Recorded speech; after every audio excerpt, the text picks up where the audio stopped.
1943 स्वतंत्रता सेनानी सुभाष चंद्र बोस ने पोर्ट ब्लेयर में भारत की आज़ादी का झंडा लहराया। तो आज हम जानेंगे कि उन्होंने आज़ादी का गठन कैसे किया। सुभाष चंद्र बोस, जो नेताजी के नाम से भी जाने जाते हैं, वह भारत के स्वतंत्र संग्राम के सबसे बड़े नेता थे। उन्होंने द्वितीय विश्व युद्ध लड़ने के लिए जापान के सहयोग से आज़ाद हिंद फौज का गठन किया था। उनके द्वारा दिया गया नारा भारत का नारा बना और तुम मुझे खून दो मैं तुम्हें आज़ादी दूंगा का नारा भी उन्हीं का ही था। आज़ादी की इस लड़ाई में आज़ाद हिंद फौज में 85,000 सैनिक शामिल थे और इसमें एक महिला यूनिट भी शामिल की गई थी, जिसकी कैप्टन लक्ष्मी स्वामीनाथन थी। सुभाष चंद्र बोस का जन्म 23 जनवरी 1897 को उड़ीसा के कटक शहर में हुआ था। बोस असाधारण रूप से प्रतिभाशाली थे। उन्होंने 1918 में प्रथम श्रेणी स्कोर के साथ दर्शन शास्त्र में बीए पूरा किया। बोस 1920 और 1930 के दशक के अंत में भारतीय राष्ट्रीय कांग्रेस के युवा कट्टरपंथी विंग के नेता बन गए। भगवद गीता सुभाष चंद्र बोस के लिए प्रेरणा का एक बड़ा स्रोत थी। सुभाष चंद्र बोस के पिता चाहते थे कि सुभाष चंद्र बोस आईसीएस बने। उन्होंने अपने पिता की आईसीएस बनने की इच्छा पूरी की। 1920 की आईसीएस परीक्षा में उन्होंने चौथा स्थान पाया, मगर सुभाष का मन अंग्रेजों के अधीन काम करने का नहीं था। 22 अप्रैल 1921 को उन्होंने इस पद से त्यागपत्र दे दिया। तो फिर ऐसे बनी आज़ाद हिंद फौज। दूसरे विश्व युद्ध की शुरुआत में सुभाष चंद्र बोस ने सोवियत संघ, नाजी जर्मनी और इंपीरियल जापान सहित कई देशों की यात्रा की थी।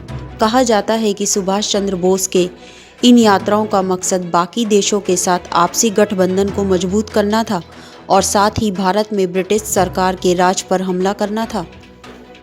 1921 और 1941 की अवधि में पूर्ण स्वतंत्रता के लिए अपने रुख के कारण नेताजी सुभाष चंद्र बोस 11 बार जेल गए। 16 जुलाई 1921 को 6 महीने के कारावास की सजा दी गई। 1941 में एक मुकदमे के सिलसिले में उन्हें कलकत्ता की अदालत में पेश होना था, लेकिन वे किसी तरह अपना घर छोड़कर जर्मनी चले गए। नेताजी सुभाष चंद्र बोस ने जर्मनी पहुंचकर वहां के चांसलर हिटलर से मुलाकात की। सुभाष चंद्र बोस ने द्वितीय विश्व युद्ध के दौरान वर्ष 1942 में भारत को अंग्रेजों के कब्जे से स्वतंत्र कराने के लिए आज़ाद हिंद फौज या इंडियन नेशनल आर्मी INA नामक सशस्त्र सेना का संगठन किया। इस फौज का गठन जापान में हुआ था। इसकी स्थापना भारत के एक क्रांतिकारी नेता रास बिहारी बोस ने टोक्यो, जापान में की थी। 28 से 30 मार्च तक उन्हें एक सम्मेलन में आज़ाद हिंद फौज के गठन को लेकर विचार प्रस्तुत करने के लिए बुलाया गया था। आज़ाद हिंद फौज को बनाने में जापान का बहुत बड़ा सहयोग था। आज़ाद हिंद फौज में करीब 85,000 सैनिक शामिल थे। इसमें एक महिला यूनिट भी थी। पहले इस फौज में वे लोग शामिल किए गए जो जापान की ओर से बंदी बना लिए गए थे। बाद में इस फौज में बर्मा और मलाया में स्थित भारतीय स्वयंसेवक भी भर्ती किए गए। साथ ही इसमें देश के बाहर रह रहे लोग भी इस सेना में शामिल हो गए। आज़ाद हिंद फौज के लोगों ने 1944 को 19 मार्च के दिन पहली बार झंडा फहराया था। राष्ट्रीय ध्वज फहराने वाले लोगों में कर्नल शौकत मलिक, कुछ मणिपुर और आज़ाद हिंद के लोग भी शामिल थे। आज़ाद हिंद सरकार का गठन 21 अक्टूबर 1943 को सुभाष चंद्र बोस ने आज़ाद हिंद फौज के सर्वोच्च सेनापति की हैसियत से स्वतंत्र भारत की अस्थायी सरकार बनाई, जिसे जर्मनी, जापान, फिलीपींस, कोरिया, चीन, इटली, मांचुको और आयरलैंड ने मान्यता दे दी थी।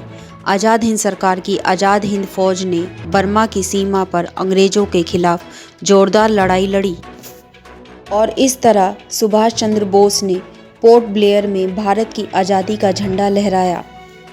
इसीलिए ही सुभाष चंद्र बोस देश के उन महानायकों में से एक हैं और हमेशा रहेंगे, जिन्होंने आज़ादी की लड़ाई के लिए अपना सब कुछ निछावर कर दिया। सुभाष चंद्र बोस के संघर्षों और देश सेवा के जज्बे के कारण ही महात्मा गांधी ने उन्हें देशभक्तों का देशभक्त कहा था। महानायक सुभाष चंद्र बोस को आज़ादी के सिपाही के रूप में देखा जाता है।